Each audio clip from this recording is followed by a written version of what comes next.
Virat Kohli is an IPL champion. But is he in my IPL team of the tournament?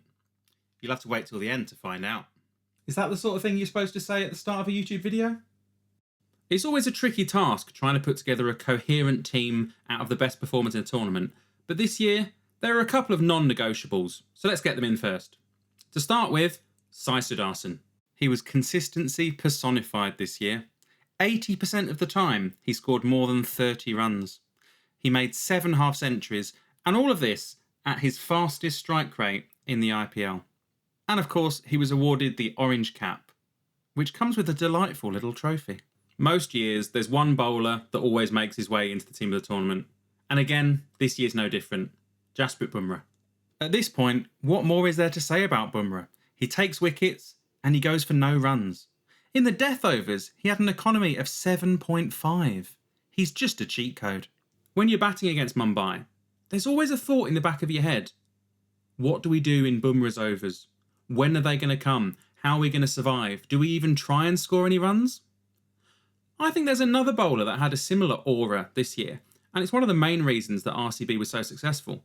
And that's Josh Hazlewood. He was superb throughout the innings, taking more than 5 wickets in each of the 3 phases. Also, his strike rate of 12 was the best of any bowler that played more than 7 games. Rounding out the pace bowlers, I've gone for Prasidh Krishna. Gujarat had a massive Mohammad Shami-shaped hole going into this season, but Prasidh more than filled it. He induced the highest false shot percentage of any pacer in the tournament, 41%, and he ended up taking home the purple cap. Let's go back to the batters, because I think there's one more player that should be in everyone's team of the tournament. When you look at the leading run scorers for any T20 competition, most of them are probably going to be openers, because they get the chance to face the most deliveries. You might get the odd middle order player who's moved up to open a few times, or a middle order player who's getting more chances to bat because their openers keep getting out cheaply. But the ones that remain have done something special, and none more so than Suryakumar Yadav.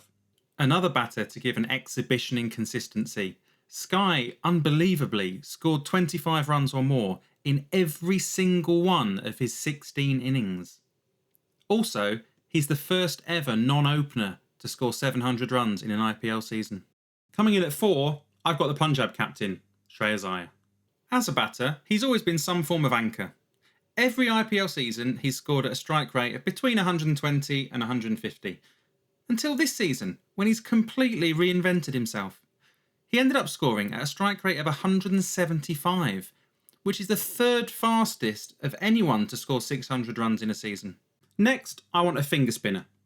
Now, I could go for Sai Kishore. He took a truckload of wickets, and that's even with Gujarat forgetting that they were even allowed to bowl him at times. But he was a tad expensive, and when it comes to finger spinners, I think Krunal Pandya has stood out this year.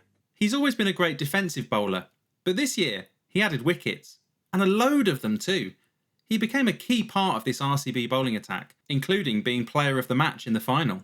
And whilst his batting role of emergency firefighter might not be the most glamorous, he did win a game with the bat almost single-handedly. Coming in after 4 overs with his team 26 for 3, he steadied the ship and then ended up accelerating to take his side home. So a great all-round performance from Krunal this year. Now there's one more name that I think we can put in before things start to get really tricky. And that's a big hitting finisher, and it's Tim David. He hit 30% of the balls he faced for 4 or 6. That's the 2nd highest among all batters that scored 100 runs or more. It's interesting to compare Tim David to the player just below him on this metric. That's Andre Russell. They've scored the exact same number of 4s and 6s off an almost identical number of balls. But look at their strike rates. This just shows that when Tim David can't score boundaries, he's doing everything he can to get 1s and 2s, maximising his strike rate in any way he can. I need a middle order batter next. And I thought about Shashank Singh from Punjab. He had a great year. Then I thought maybe Jitesh, because I do need a wicketkeeper somewhere. And Jitesh Sharma played one of the best knocks in this tournament. Then I thought about Joss Butler. Is there a way I can get him in? Maybe moving down Sky and Shreya's one spot? But one name that I really wanted to get in, especially seeing as I need a wicketkeeper, was Nicholas Pooran. So in my side, he's going to come in at 5. Now, you might say, that's cheating, that's not the role he played. but I see this 3-4-5 in my team being quite flexible, so I think it works. Pooran was just so destructive. His strike rate was the highest among all batters that faced 130 balls or more.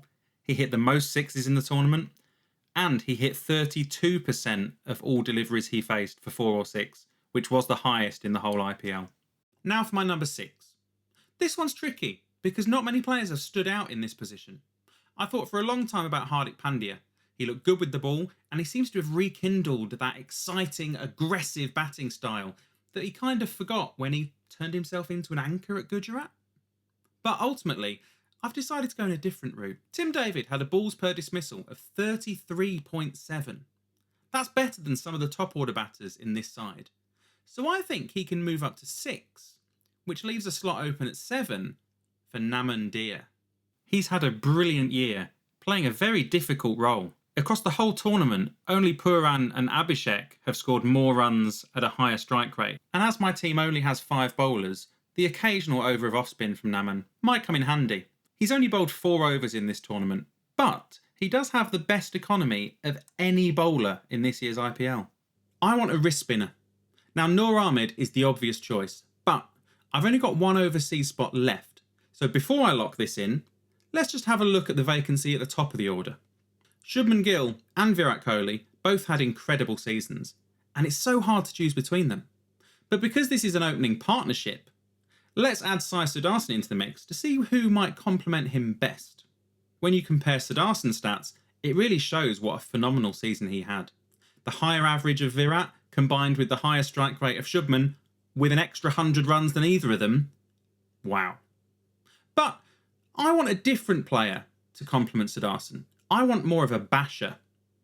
So I'm going to go with Mitchell Marsh. So many top order batters have had great seasons. I feel like Mitch Marsh has flown under the radar a bit. He actually has the highest strike rate of any opener to score 500 runs this season. It's also his best ever batting returns in an IPL season, having never reached 300 runs before. He's made over 600 this year. This is a combination of staying injury-free and the franchise showing faith with him throughout a season. So that means that I can't have Noor Ahmed. Now, Yuzvendra Chahal took a good number of wickets, but he was expensive, and he didn't impress me nearly as much as Kuldeep Yadav. Noor did take a lot of wickets, but a few of them were magic lightning-fast stumpings by MS Dhoni, and I don't think any other keeper in the IPL makes those stumpings. So in this side, with Pooran behind the stumps, Noor's wicket-taking ability comes down a shade. Another thing in Kuldeep's favour is the fear and confusion that his overs would instill. Just like Bumrah, batters were so scared of getting out to Kuldeep that they just couldn't really attack. And as you can see here, Kuldeep's in great company. The second best economy rate in the IPL of bowlers that bowled more than 4 overs. So there it is. My team of the tournament for IPL 2025. What do you think? We all have such different approaches and different priorities when putting together teams like this. And I really want to know what your team of the tournament is and how it's different to mine. So let me know in the comments down below. Make sure you give this video a like and subscribe to the channel if you haven't already. I'll see you on the next one.